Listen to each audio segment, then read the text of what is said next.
C'est génial, c'est génial, voilà, c'est bien. À un moment, le monsieur, on voit son zizi. C'était drôle. Et il dit des gros mots. Et j'ai trouvé ça marrant. Al, il est vachement drôle. Et il dessine mieux qu'Esteban, mais il est moins intelligent.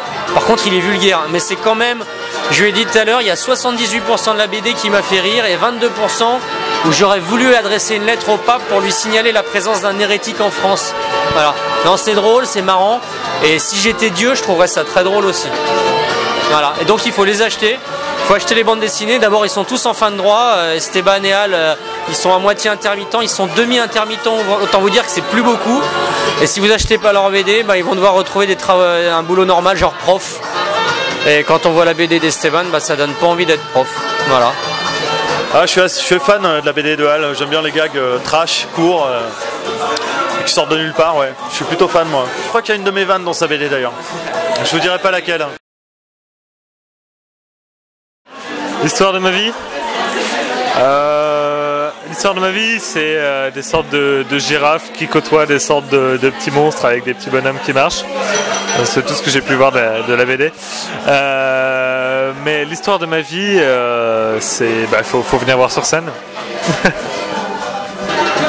De ma vie à moi? Tu veux vraiment qu'on en parle là? T'as de la bande? On veut oui. C'est ça. C'est oui. Positivement, peut-être. L'histoire de ma vie, c'est la belle vie, la fête avec les copains. Et ouais, l'histoire de ma vie, c'est. Je pense que, honnêtement, je pourrais pas raconter ma vie dans un livre. Je laisserais quelqu'un le faire, quelqu'un qui me connaît bien. Je préférerais. J'arriverais pas à prendre le recul. Voilà. Mais j'ai une belle vie, je trouve, par contre. Quelle est l'histoire de ma vie? Je suis né le 21 octobre 1972. À cette époque, Pompidou était encore président de la République française. Il n'avait plus que 2 années à vivre.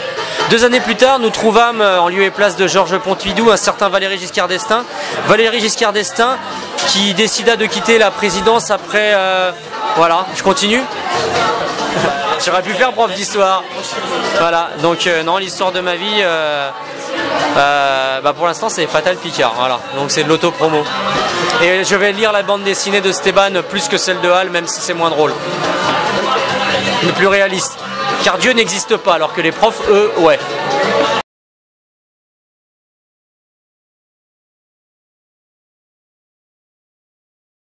Quoi? Ça filme là? C'est quoi la question déjà? Tu peux présenter la BD de Al?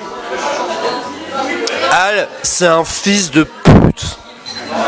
Sa BD, c'est de la merde. C'est de la merde.